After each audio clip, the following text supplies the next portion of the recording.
ഓം നമോ നാരായണായ. ഹരിപ്രിയ അസ്ട്രോവിഷൻ ചാനലിലേക്ക് എല്ലാവർക്കും സ്വാഗതം. ആദ്യമായിട്ടാണ് നമ്മുടെ വീഡിയോ കാണുന്നതെങ്കിൽ സബ്സ്ക്രൈബ് ചെയ്യുവാനും ഷെയർ ചെയ്യുവാനും മറക്കരുത്. കൂടാതെ ജാതക സംബന്ധമായിട്ട് എന്തെങ്കിലും സംശയം തോന്നുന്ന പക്ഷം എൻ്റെ ഈ വാട്സപ്പ് നമ്പറിൽ ബന്ധപ്പെട്ടോളൂ.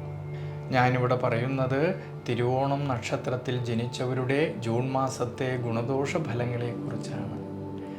ദൈനംദിന ജീവിതത്തിലാണെങ്കിൽ പല വിധത്തിലുള്ളതായ ഭാരങ്ങളും ഉത്തരവാദിത്വങ്ങളും ഏൽക്കേണ്ടി വരുന്നവരും പ്രതിസന്ധികളിലൂടെ പ്രയാസങ്ങളിലൂടെ കടന്നു വരുന്നതായ ഈ നക്ഷത്രക്കാരിൽ സ്വയമായിട്ടുള്ള പരിശ്രമത്തിലൂടെ അധ്വാനത്തിലൂടെ ജീവിത വിജയം നേടിക്കൊണ്ട് ഉയർച്ചയിലേക്ക് എത്തിച്ചേരുന്നവരാണ്.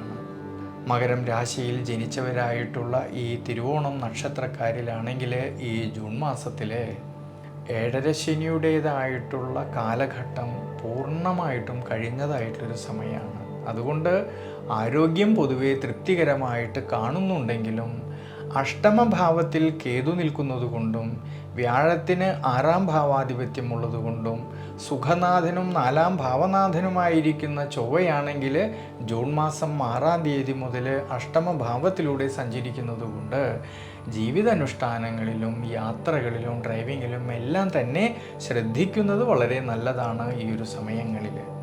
ചില സമയങ്ങളിലാണെങ്കിൽ മനസ്സിന് ക്ഷീണാവസ്ഥ തോന്നുമെങ്കിലും നമ്മൾ എന്തൊക്കെ പ്രവർത്തികൾ ചെയ്യുമ്പോഴും വളരെയധികം ശ്രദ്ധയോടു കൂടിയിട്ട് ഈശ്വരാനുഗ്രഹത്തോടു കൂടിയിട്ട് ദീർഘവീക്ഷണത്തോടു കൂടിയിട്ട് ചെയ്യേണ്ടുന്നതായിട്ടൊരു സമയം കൂടിയാണ്.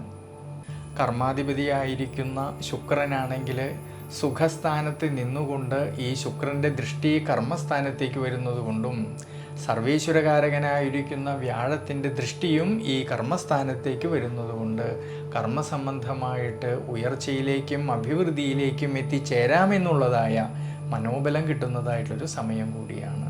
ഈ സമയത്ത് സ്വയം തൊഴിൽ ചെയ്യുന്നവരിലും ബിസിനസ് മേഖലകളിൽ പ്രവർത്തിക്കുന്നവരിലും ഔദ്യോഗിക മേഖലകളിൽ പ്രവർത്തിക്കുന്നവരിലും അവർ അധ്വാനിച്ചതിൻ്റേതായിട്ടുള്ള നേട്ടങ്ങൾക്കും അതുമൂലം സാമ്പത്തികപരമായിട്ടുള്ള അഭിവൃദ്ധിയിലേക്കും എത്തിച്ചേരുവാൻ സാധ്യത കാണുന്നതായിട്ടുള്ളൊരു സമയമാണ്. കൂടാതെ വിദ്യാർത്ഥികൾക്കാണെങ്കിൽ കഠിനാധ്വാനം ചെയ്ത് പഠിക്കുന്ന കാര്യങ്ങളിലേക്ക് കൂടുതലായിട്ടും ശ്രദ്ധ കൊടുക്കുന്ന പക്ഷം വിജയ സാധ്യത കാണുന്നുണ്ട് ഈ ഒരു സമയങ്ങളിൽ. പ്രത്യേകിച്ച് ധനപരമായിട്ടും കുടുംബപരമായിട്ടും കുടുംബ ബന്ധങ്ങളിലും ഭാര്യാഭർത്തൃ ബന്ധങ്ങളിലും എല്ലാം തന്നെ കൂടുതലും ശ്രദ്ധയും ജാഗ്രതയും വേണ്ടുന്നതായിട്ടൊരു സമയമാണ് ഈ ജൂൺ മാസത്തിൽ. അതുകൊണ്ട് തിരുവോണം നക്ഷത്രക്കാർ ഈ സമയങ്ങളിൽ വിഷ്ണു ക്ഷേത്രത്തിൽ ഭഗവാനെ തുളസിമാല ചാർത്തി പ്രാർത്ഥിക്കുന്നതും മലർ നിവേദ്യം ചെയ്യുന്നതും നെയ്വിളക്ക് വെച്ച് പ്രാർത്ഥിക്കുന്നതും എല്ലാം വളരെയധികം നല്ലതായിട്ട് കാണും.